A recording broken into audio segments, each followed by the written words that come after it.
The Sleep Revolution, a recuperação do sono ideal. Desbloqueie o poder do sono e dos sonhos, melhore a cognição, a sua saúde e reverta o envelhecimento. O sono é a coisa mais eficaz que podemos fazer para restaurar a saúde do nosso cérebro e corpo a cada dia. É o melhor esforço da Mãe Natureza contra a morte. Matthew Walker, professor de neurociência, especialista no sono da Universidade da Califórnia. O sono de má qualidade é uma das condições crônicas mais debilitantes que você pode experimentar. Para alguém que tem um sono perfeito, muitas vezes é difícil entender a tortura absoluta de ficar acordado na cama todas as noites ou acordar na manhã seguinte sentindo como se tivesse sido atropelado por um caminhão durante o sono. A falta de sono ou sono de má qualidade podem reduzir ao ponto em que você mal consegue funcionar ou, no mínimo, dificultar sua capacidade de aproveitar a vida. Mesmo atividades que você normalmente acharia agradáveis são impossíveis de saborear quando você está exausto, devido a noite após noite de sono ruim. Pessoas que sempre tiveram um sono de boa qualidade acham esse aspecto da insônia difícil de entender. Como o sono ruim pode impactar sua vida de forma tão dramática? Todo mundo fica cansado de vez em quando, e não é o fim do mundo, certo? Bem, pensar assim é parcialmente correto. Pode não ser o fim do mundo, mas é um mundo cheio de consequências não boas. Afinal, você não precisa aceitar o sono de má qualidade como algo imutável. A maioria dos problemas da falta de qualidade de sono se resume ao seguinte: um comportamento falho que está impactando negativamente seu sono, um tipo falho de pensamento que está impactando negativamente seu sono, ou uma doença subjacente ou problema biológico que está impactando seu sono, pois está gerando alterações neuroimunoendocrinológicas. A doença mais comum que está por trás do sono de má qualidade é a depressão grave. E ao resolver essa origem e manifestação, o impacto na qualidade do sono será perceptível. Mas há um segundo aspecto que pode ser considerado: a hiperatividade cerebral acima do comum para algumas pessoas, o que torna difícil desligar a máquina pensante do mundo externo. A verdade é que o cérebro nunca para de funcionar e durante o sono ele está ainda mais ativo, só que de outra maneira. Para te dar uma ideia, eu vou te contar uma breve história sobre meus problemas com o sono. Desde criança eu fui resistente a dormir. Eu achava uma perda de tempo, pois sempre estive interessada no que eu poderia obter de conhecimento sobre a vida e tudo ao meu redor se eu usasse o tempo de forma útil. Então eu sempre resistia ao sono e dormia poucas horas. Isso não parecia ser um problema até atingir a meia-idade.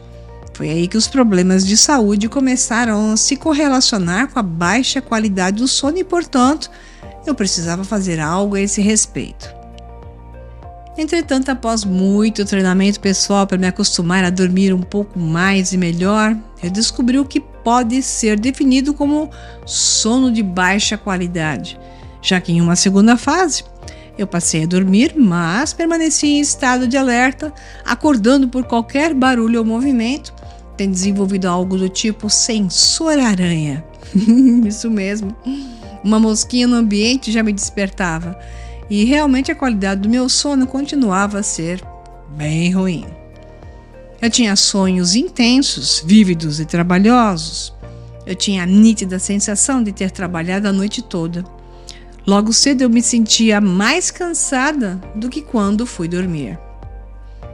Daí que eu tentei de tudo que fosse indicado como saudável para isso, técnicas de relaxamento, fitoterápicos, exercícios, etc. Mas nada realmente funcionou de forma isolada. Era necessária uma ação de reajuste que fosse mais sistêmico. Eventualmente, depois de muitas tentativas e erros, finalmente me deparei com o meu problema específico. Eu, de fato, precisava de muito menos sono do que eu pensava. O que era importante mesmo era a qualidade, era o que mais importava e era o que eu percebia ao acordar. Ao longo dos anos, eu ouvi a regra das 8 horas com tanta frequência que busquei organizar minha vida para tentar dormir 8 horas no mínimo. Mas na prática, isso era impossível. Trabalho, filhos, a família e suas demandas, marido, viagens de trabalho, compromissos de família ou de trabalho aos finais de semana, tomavam a agenda e impediam que eu pudesse relaxar do meu jeito, silenciando a mente. Cada pessoa tem um jeito especial de relaxar e o meu é me isolando. Mas durante toda a vida, isso era quase impossível.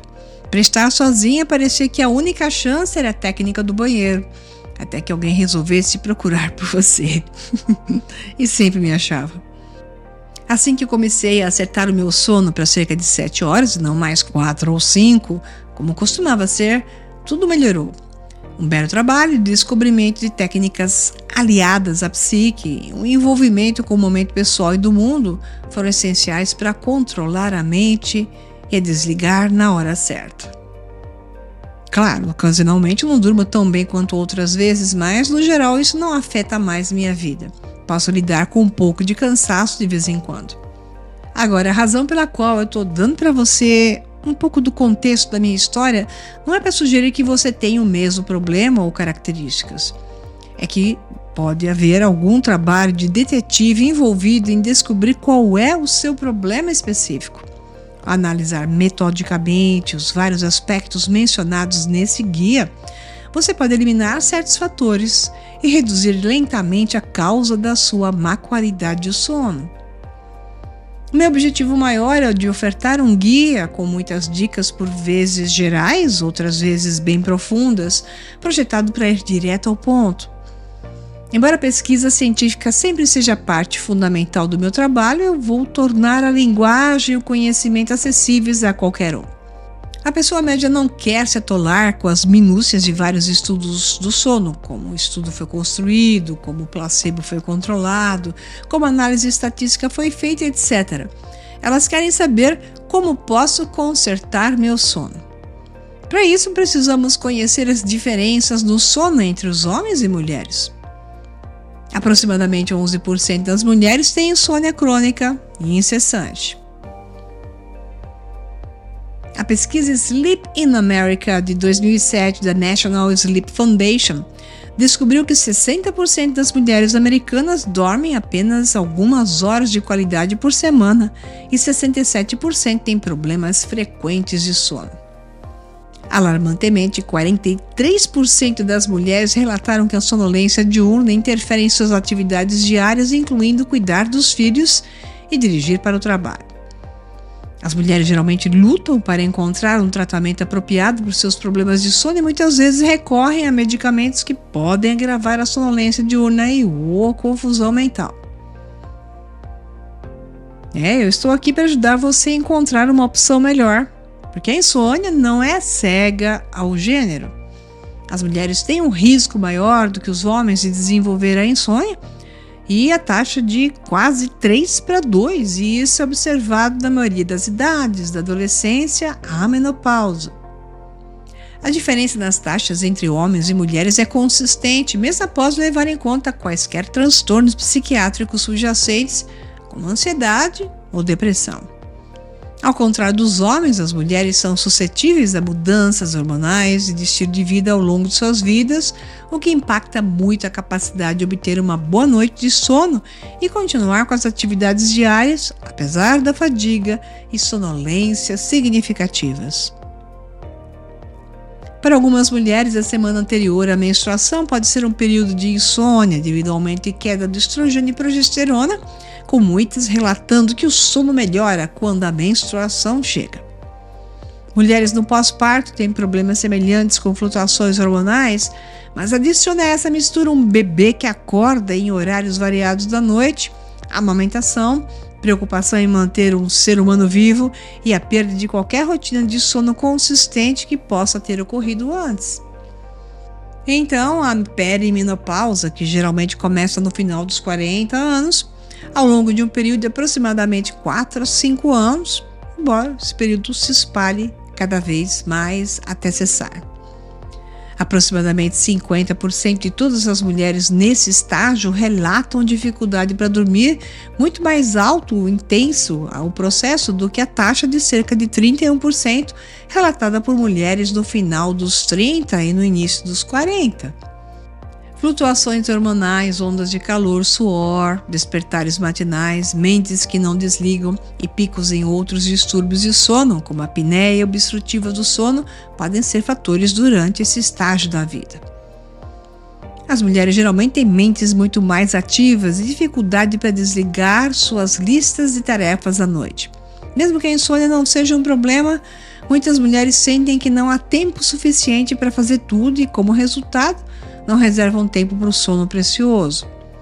Parece que há sempre muita coisa para fazer, e a mulher, na média, dorme menos de 7 horas por noite, apesar da maioria das mulheres precisar de mais. As mulheres são geneticamente predispostas a obter um sono mais profundo e a dormir mais do que os homens. Então, é uma triste ironia que as mulheres tenham uma taxa maior de insônia do que os homens e durmam menos do que o necessário.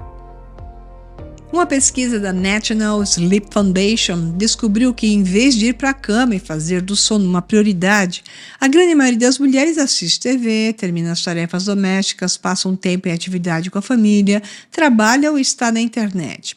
Isso pode explicar muitos problemas de saúde que surgem e que normalmente não se costuma relacionar com a falta de sono no mundo médico. As mulheres tendem a superar a perda de sono, sentindo-se lentas e cansadas sem obter o tratamento ideal. Seja simplesmente reservar mais tempo para dormir, se a insônia não for um problema. Tratar sua insônia, se for realmente um problema. Ou ser avaliada para outros distúrbios do sono, como a apneia do sono e síndrome das pernas inquietas. Bem, o assunto é um tema abrangente, atinge a ambos os gêneros, de maneira direta ou indireta. Sono, saúde, humor e qualidade de vida andam de mãos dadas. As mulheres tendem a sofrer mais do que os homens quando se trata de ansiedade, preocupação e depressão. A relação entre sono e depressão e ansiedade parece ser uma via de mão dupla. Mau humor causa sono ruim e sono ruim, causa distúrbios de humor. Sono ruim pode aumentar riscos à saúde, especialmente ganho de peso por vários mecanismos, como o inflamatório e o aumento do cortisol. Como mencionei, problemas como a resistência à insulina e diabetes também estão relacionados a uma má qualidade do sono de forma crônica. Há sempre um gatilho que desencadeia a insônia. O que primeiro desencadeou sua insônia pode ser algo aparentemente muito trivial ou pode ser algo incrivelmente angustiante. No entanto, as evidências mostram que não é isso que está causando a continuação desse estado. Eventos estressantes e angustiantes podem causar e causam problemas de sono de curto prazo, assim como mudanças na medicação, doenças, dores e sofrimentos e uma série de outras circunstâncias que não podem ser evitadas. Elas fazem parte da vida de qualquer um. Praticamente todos experimentarão um problema de sono de curto prazo, em algum momento, por alguma razão ou outra. No entanto, para a maioria das pessoas, isso não se desenvolve em insônia de longo prazo. Todo mundo acha que sua insônia é única. Não é. As coisas que fazem com que um problema de sono de curto prazo se torne insônia e permita que a insônia continue de sua forma crônica são mais comumente comportamentos e padrões de pensamento que levam à hiperexcitação. Essa hiperexcitação é acompanhada por uma mudança fisiológica no corpo, o aumento da adrenalina, cortisol, frequência cardíaca e temperatura corporal. É um mecanismo de ameaça-resposta do corpo que o deixa alerta para o manter seguro. Vivemos em um mundo cheio de conflitos e de péssimas previsões para o futuro, portanto, a maioria de nós está afetado por uma superatividade cerebral que nos está levando para vários lados, sendo alguns deles a histeria, o estresse profundo gerado pelo medo do futuro, devido aos perigos e inseguranças no momento mundial. Então é impossível tocar no tema do sono sem abordar os estados que nos mantêm alerta, literalmente prontos para uma guerra e como lidar com eles. Então, os padrões de comportamento e de pensamento devem ser o centro de estudo para a solução da insônia a longo prazo. Bem, certamente temos muito que compreender e abordar, e é por isso mesmo que eu preparei 7 aulas totalmente gratuitas de forma única e efetiva para você. Espero que você ache nesse conteúdo algumas ferramentas vitais em seu arsenal para lidar com qualquer problema de sono que você tenha, alcançando a renovação do cérebro, maior conectividade com a mente e, obviamente, a resposta disso é a diminuição do envelhecimento por estar mais saudável e feliz. Conheça agora essas 7 aulas gratuitas. Aula 1 de 7. Insônia, ansiedade e os sonhos. Aula 2 de 7. Os hormônios e o sono. Aula 3 de 7. Além da terapia comportamental para insônia. Aula 4 de 7. Mudança dos pensamentos, impacto do sono. Aula 5 de 7. Você pode aprender a dormir. Aula 6 de 7. Como potencializar o sono e os sonhos. Aula 7 de 7. The Sleep Revolution. A recuperação do sono ideal. Bem, com toda certeza você já percebeu o calibre e importância das informações que eu vou te passar através desses 7 webinários. Portanto, não perca tempo. Clique no link e se inscreva agora mesmo e eu te enviarei as informações e instruções por e-mail. Até lá!